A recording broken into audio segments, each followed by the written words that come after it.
Coming up today here on the Raiders Report, we're going to be breaking down some position group winners and losers. Let's face it, this football team looks a lot different than last season. So coming up on today's show, I'm going to be breaking down which position groups are the biggest winners and which, unfortunately, are the biggest losers here in just a sec.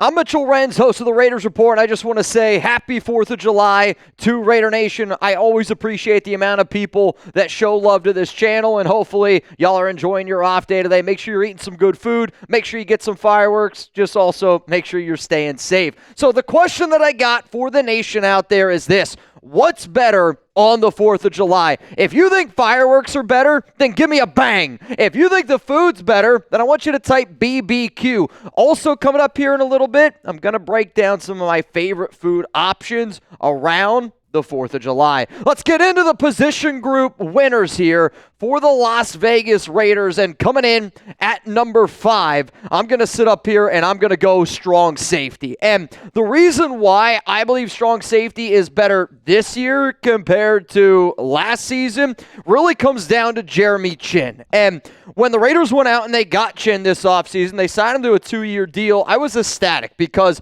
I always remembered Cam Chancellor and the Legion of Boom on some of those great Seahawks defenses.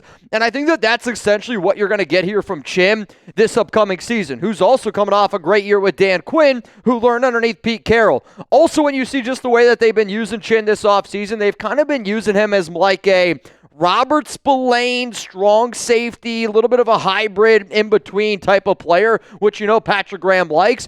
Chinn, though, is an upgrade over Marcus Epps and Isaiah Pola-Mao, and I do still view Pola-Mao as a strong safety. I also do have faith in Lonnie Johnson. Trey Taylor is being decent depth, so it's a slight edge because I think Chinn is better than Epps. Slight edge, but for that reason, they're coming in here at number 5. Let's go to number 4, and it's going to be the tight end room, and I need to be able to explain myself on this one maybe a little bit more. And I believe that a big position group winner this offseason was the tight end room. And I think you have to look at Michael Mayer and Michael Mayer alone when you have this conversation. I anticipate a better year this season for the third-year tight end out of Notre Dame compared to last season. I also expect Brock Bowers, he might not put up the exact numbers that he put up last season in terms of yards or receptions, but I do think that he's going to get better in year 2, as most tight ends typically do in the NFL. I will admit, Ian Thomas is not better than Harrison Bryant as a tight end number 3, but I do think the depth here overall, it's kind of the same. I do like Qadir Ishmael to potentially make this roster, but at the end of the day, year 2 of Brock Bowers plus year 3 of Michael Mayer equals a upgrade at the tight end position, which is why they're number 4. Let's go to number 3 here on the list, and it's going to be wide receiver. I know that the Raiders had Davante Adams last season, and I am still going to sit up here and I'm going to say that this wide receiver room is better this year than it was last year. And I say that really because Trey Tucker is going to be taking that next step this year, entering year 3, and arguably was probably the biggest offseason winner on the offensive side of the football for the Silver and Black. Somebody that showed up to camp, somebody that showed up ready to go, and I almost wonder if he's going to have a year very similar to like Tyler Lockett and Geno Smith relationship. The Raiders drafted Jack Bech in the 2nd round, who I like. Thornton Jr. has been getting a lot of hype around him this offseason, already working with the ones. And the Tommy Mellott still needs to develop a little bit more as a special teams or as a wide receiver, but he is showing you that he has some of that ability on special teams. I'll also say this: Jakobi Meyers, in his role with this Raiders team, being a great possession receiver with the ability to block and the want to block, is a better fit and a better wide receiver than Davante Adams on the Luke Getsy-led Raiders team last season. I'll stand 10 toes on that. I'll take Jakobi Meyers on this roster over Davante Adams on this roster any single day of the week and twice on Sunday. Let's go to number 2 here, and it's going to be the quarterback position. I mean, there was really between QB and then obviously the next one coming up, which you probably already know what it's going to be. I always have respect for AOC, but Geno Smith is a massive upgrade over Gardner Minshew and a massive upgrade over Aiden O'Connell. Quite frankly, I believe Geno is the best quarterback that the Silver and Black have had since Derek Carr in 2016. And the fact that we do have a legitimate top 10 quarterback, or no doubt top 14, a QB with top 10 upside, and some people already have him in their top 10 depending on who you talk to. But I'll also go ahead and give AOC his flowers because I've said before that I view Aiden O'Connell as one of the best backup quarterbacks in the league, and I think good teams value good backup quarterback play.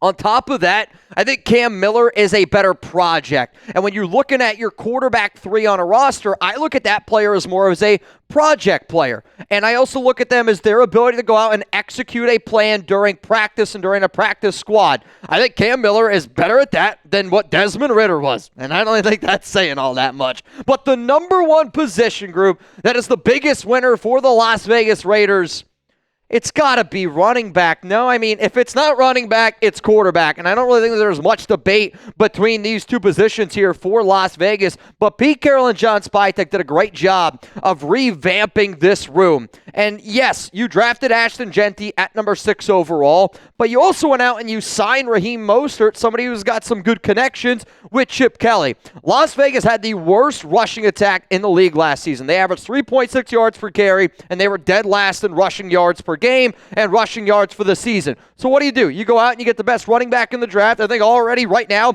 we got a top 5 back in the NFL. Ashton Jeanty is a huge upgrade over Zamir White. I also think, though, when you look at running back 2, running back 3, Raheem Mostert and Sincere McCormick is a massive upgrade over Dylan Laube and Amir Abdullah. And I know that we don't have Alexander Madison anymore, but I look at the top 3 running backs on this squad, and then you look at the top 3 running backs last year. Again, the Raiders probably had the worst running back room in the league last year, but now I think we have one of the best. For that reason, the running back position group is the biggest winner from this offseason. Before I get into the biggest losers, I do want to tell you all about this awesome deal that we got going down. This t-shirt that you see right over here was $50. It is a high-performance shirt that you can get at chatsports.com/T-sale. I don't know if you noticed this. It's $29 as it stands right now, but I get it. I also want a silver shirt, and when you're the Raiders, silver and black, 2 best colors in all sports. I'll also say this. I sometimes get nervous when I wear gray. I do sweat a lot, but when you look at the fabric here, it's a high-performance fabric that's going to help with sweat. Very lightweight, especially out there in Vegas. That's important. This one, though, is only $22. I have no idea how long this deal is going to last. I have no idea how long the t-shirts are going to be in stock for, because I just checked this morning, and I did see that a few of the sizes were sold out. So if you want a brand new Raider shirt at a hell of a price, chatsports.com/T-sale. That link's in the comments. It's in the description. If you need a new Raiders t-shirt and you didn't take advantage of this deal, that's on you, man, not me. Let's go to the position group losers, and 5 down to 1 is how I'm going to do it, 1 being the biggest loser again. Number 5, I'm going to put offensive guard, and I need people to listen to why offensive guard is a loser before you jump to conclusions. The biggest signing that the Raiders made this offseason at guard was bringing in Alex Kappa, who was a John Soytek guy, but when you look at the numbers, Kappa was the worst starting offensive guard in the NFL last season that played basically every single game. Caleb Rogers was drafted in the 3rd round, and I like Rogers. I've heard some good things about him. I've also heard, though, that he just needs a little bit more time to marinate, and he's just not ready to go yet in the NFL. But the biggest reason why I would say the offensive guard position is a loser, it's because you go from having JPJ play 506 snaps at left guard to now playing only center. And I know that, yeah, the overall offensive line is a better offensive line unit, but Jackson Powers-Johnson and Dylan Parham is a better guard duo than Alex Kappa and then insert any other name. Dylan Parham, Jordan Meredith, Aaron Mufford, doesn't matter. For that reason, offensive guard did get a little bit worse. Let's go to number 4 here on the list. It will be cornerbacks. And at the end of the day, this was probably one of the ones that I juggled the most of. Where exactly do I stand? Because I like Darien Porter. I am a big fan of Ja'Cory Bennett. I think Erik Stokes is going to have a solid year, and there is a lot of unknown and unproven players here. But Nate Hobbs, if he was on this team, I think you would still consider Nate Hobbs to be the best corner on this roster. And the fact that Hobbs played nickel last year, and right now our top nickel corner is Darnay Holmes, that scares the hell out of me. I understand that Patrick Graham's going to use a 3-safety look, and they're going to use some safeties, maybe a guy like Thomas Harper to come fill in that nickel role. But I look at these top 3 corners, Stokes, Porter, and Bennett. I think that in terms of overall talent, Hobbs, Jones, and Bennett is similar to Stokes, Porter, and Bennett. And again, that's just I'm a little bit higher on Darien. I'm a little bit lower on Jack Jones than maybe the public. But losing Hobbs and everything that he brought to the table on defense, for that reason, makes this cornerback room a little bit of a loser. Let's go to number 3 here. I'm going to be talking about the linebacker position. When you lose a leader on your defense, that is a captain on and off the field, you lose your green dot, and he ends up going to the New England Patriots, it burns a little bit, right?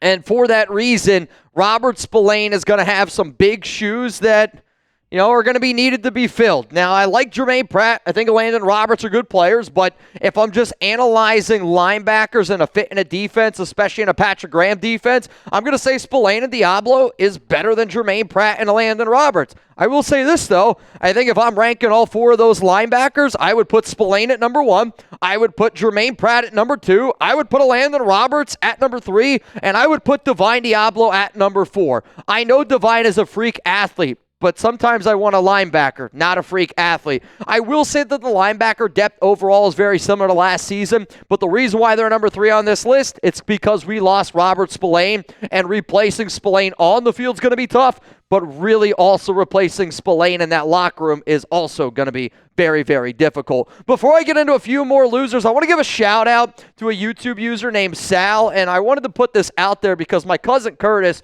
shout out to him, he was rocking a Raiders Report hat the other day at work, and some Raiders fan came up to him and was like, dude, you also watch that Raiders Report show? And I told Curtis that, hey, man, if he's got any pictures of him rocking some Raiders gear, send it on over here, and I would be able to show it up here on the show. Sal, I'll tell you this, man. I appreciate the fact that you watch this show all the time. Curtis, I appreciate that you're rocking the Raiders Report hat. If you own a Raiders Report hat, I hope you wear it. If you're a Raiders fan, I want you to say loud and proud that you watch the show, because I do really believe that watching this show is going to make you a smarter Raiders fan. And if anybody wants a future shout out on this program, you can always obviously hit me up IG, Twitter, at Mitchell Renz 365. I put pictures up all the time. But I think a really cool thing that I would like to be able to do, and something that I would almost want to challenge the nation to, is we have so many amazing people that tune into this program. And, you hear a lot of people that bang. Like this month, Patrick Roche, Fabian Moreno. You've heard some legends like Raider Ron, David Zahn, right? John Scheffler. We got a lot of OGs, a lot of legends. I want y'all right now to go down to the comment section, and I want you to give a shout out to either a Raiders fan that watches this program all the time, or a Raiders fan that from growing up. Chugs and I actually the other day, we did an interview.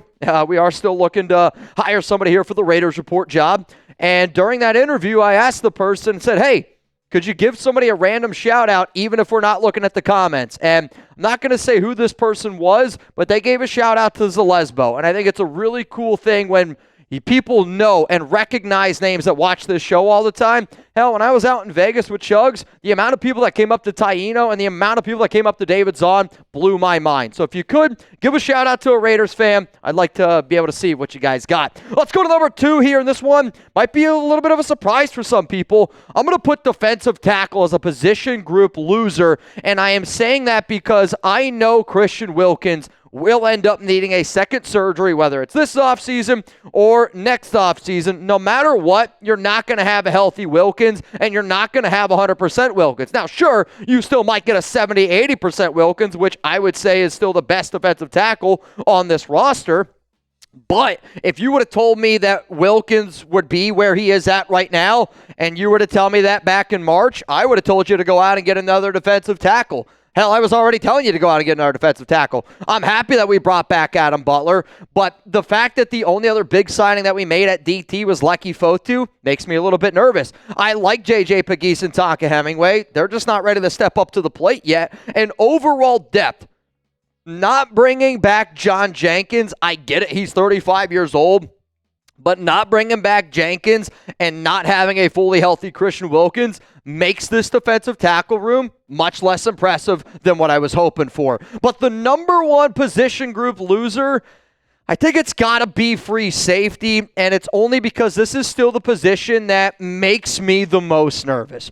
We lost Tre'von Moehrig, which I'll tell you this right now, I'm still okay with the fact that we didn't try to match the offer that Carolina gave him because 3 years, $59 million, it's just too much of an overpay for Moehrig. He's a really good free safety, and I wish that we would have been able to figure it out because Moehrig on this defense right now, I think would be such a monumental help to what we have. I like Isaiah Pola-Mao. He's more of a free safety to me, and he's more of a safety number 3 overall in a unit. Thomas Harper stepped up last season. I think he's an impressive player, but he's your top 2 free safeties right now, and you could really say, I'm just basing this off of the conversations I've had here at Chat Sports. I think the Raiders might have the worst free safety room in all of the league. So the fact that it's our biggest team need and the fact that we didn't do anything in free agency or the fact that we didn't do anything during the draft and the fact that guys like Justin Simmons and Julian Blackmon are still out there on the open market, I'm going to say that free safety is the biggest losing position for the Las Vegas Raiders. So you remember how I was talking about Instagram earlier? Well, if you want me to share your Instagram on my Instagram, I want you to take a photo of this right here and tag me at Mitchell Renz 365. At the end of the day, if you're taking time out of your day to help the Raiders Report grow, I am then going to share that because I want more people to know about it. I also want more people to be proud to be Raiders Report watchers because I can confidently say this. If you're a Raiders Report watcher and you're watching this shit in July, especially on a national holiday like the 4th of July, you're a sicko, you're a real one, and I appreciate you. But seriously, my dad is a pyromaniac. My Uncle Wayne is a pyromaniac. A few years ago, they literally lit my aunt's house on fire with fireworks. So I mean this. Be safe, be responsible, and don't blow off any of your fingers. My dad only has 9.5.